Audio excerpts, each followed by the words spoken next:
Hello BookTube, I have a manga haul today. Every month I put in a pre-order for the following month's forthcoming volumes of the manga series that I actively collect and forthcoming first volumes of series that I would like to try out from Book People, the great bookstore in Austin, Texas.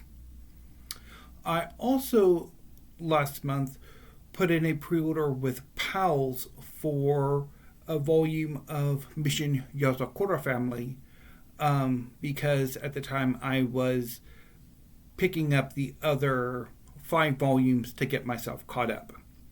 And my plan was to read all 6 volumes of Mission Yozakura family to get myself caught up for volume 19, which I did this weekend, and I will talk a bit about that this coming weekly reads.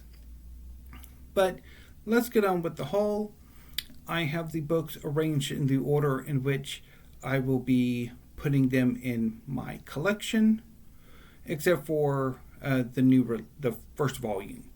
That will be at the end. So let's get started. First up is Kagurabachi, Volume 4 by Takeru Hokazono.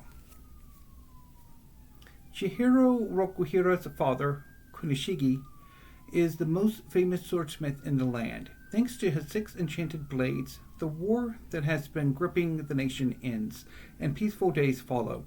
After the war, he retrieves all 6 blades and hides them in the cellar of his workshop. But sorcerers raid his home and leave Kunishigi dead in front of Chihiro. Many years later, Chihiro wields Kunishigi's 7th and final enchanted blade on a mission to retrieve the stolen swords. The Shinuchi, the strongest sword ever produced by Kunishigi, is up for auction. Chihiro's on a quest to reclaim the famed blade. But first he'll have to deal with the auction's guards, who are sworn to protect the auction at all costs. Undaunted in his quest for vengeance, Chihiro vows to cut them all down. I have been loving Kagurabachi. I've read the previous 3 volumes and loved them, and I'm looking forward to this volume. DanDaDan, Volume 14 by Yukinobu Tatsu. As Momo and the others fight desperately against the alien invaders, a recovering Okurun finally comes to and is able to join them. Unfortunately for him, it's Tuesday, and that means one thing: the Evil Eye wants to fight. Thankfully, the invaders quickly capture the Evil Eye's attention when they get in the way of his match, and with his help, the team begins to crush the enemy. But suddenly, Vomola's suit is snatched by an octopus-shaped invader, landing the team in dire straits. So, this is going to be a lot of fun. I have been loving DanDaDan. This series is just a blast to read. And it's also, given the type of aliens that they're fighting, a good candidate for October.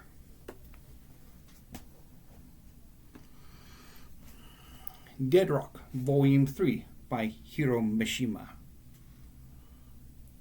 Quiet in the library or else.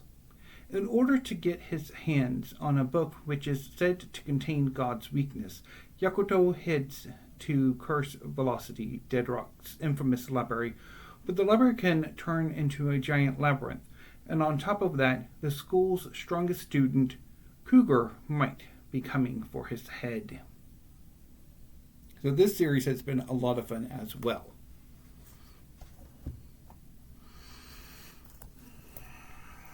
Next is Jujutsu Kaisen, Volume 27 by Gege Akutami.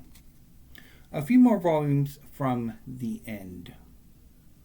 In a world where cursed spirits feed on unsuspecting humans, fragments of the legendary and feared demon Ryomen Sukuna have been lost and scattered about.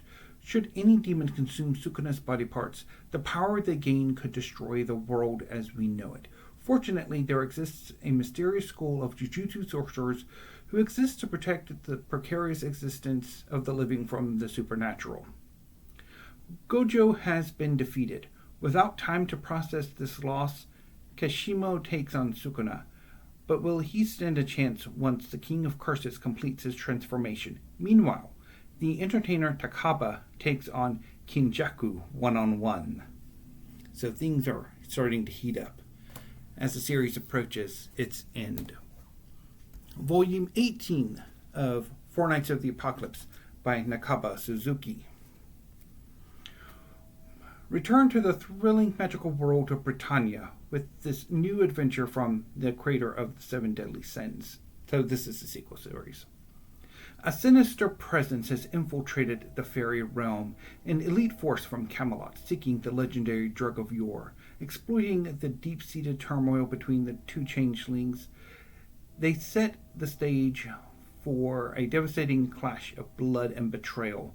Just when all seems lost, Deanne's motherly compassion turns the tide, but victory comes at a steep price. King's immense power is sealed away by the dying curse of a vengeful sorcerer.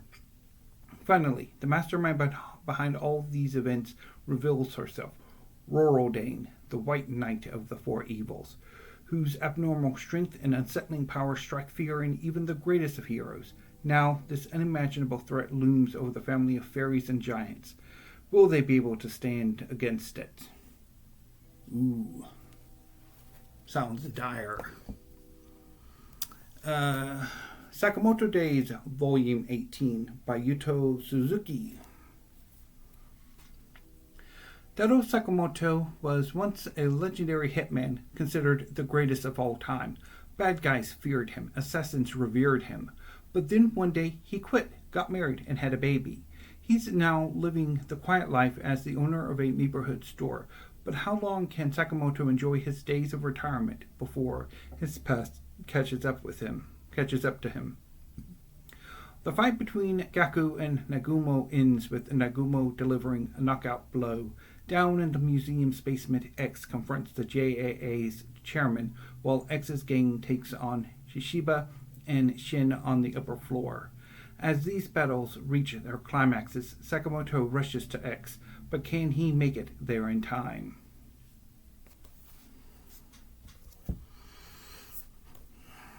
Mission Yozakura Family, Volume 18 by Hitsuji Gondaira. Taiyo Asano has been on his own ever since his parents died. The only one who seems to care for him is his childhood friend and classmate Mutsumi Yozakura. But Mutsumi has a secret. She is the head of a family of spies. Kingo uses his blooming to dive into Shinzo's mind, sharing his memories to break Shinzo free of Momo's brainwashing. But Momo's power isn't that easily overcome, locking the two in a stalemate. Meanwhile, the family's two brainiacs, Shion and Naneo, take on Futaba. Will Mission Sibling Retrieval be a success? Hoo boy, I have already read this volume, and it is good. The ending is just wild. Volume 6 of Snowball Earth by Yuhiro Tsujitsugu. In the year 2025, huge beasts from beyond the galaxy attacked Earth. In the war that followed, humanity fought back with a giant robot named Yukio, piloted by Tetsuo Yabusame. As the massive alien swarm closed in on humanity's homeworld, Tetsuo and the Earth Defense Force deployed for the final battle with the invading horde. They lost. Femlar, a man-eating kaiju controlled by Nadare, attacks Mashima Mall just before the survivors relocate. With Tetsuo out of the cockpit after a misunderstanding, Nayuta pilots a damaged Yukio to engage Femlar alongside Ao and Land of Men. But the childlike kaiju may be too much for them to handle. When all seems lost, a strange beckoning cat may prove to be the key to unlocking Yukio's final form. But at what cost? And last but not least, the first volume of Astro Royale by Kin Wakui. Hibaru Hibaru Yotsurugi, the only biological heir to the Yotsurugi Yakuza family, is caught in a power struggle with his adopted siblings over who will be the next boss. But when a meteorite crashes into Tokyo and people begin manifesting mysterious powers called Astros in the aftermath, their gang war becomes superpowered. The chaos of the disaster splits the city into rival factions. Now Hiro must use his newly granted Astro powers to protect his community from enemies, except some of those enemies are his own siblings, and they have their own plans to take over the Yotsurugi family. So, this is Ken Wakui's latest series. He is most famous for Tokyo Revengers, which ended a few years ago. So, see how that turns out. So, my August manga haul. Even though most of them came in September. So, anyway, BookTube, I will be back hopefully tomorrow with a new video. There is a tag video that I am rather struggling with, so I'm not entirely sure how I want to do it. So if not, I will be back for sure on Poetry Thursday with the poem, and of course weekly reads on Friday. So hopefully I'll be able to do a tag video or a discussion video and they work out. But anyway, BookTube, until I see you next time, thank you, have a great afternoon, and stay safe.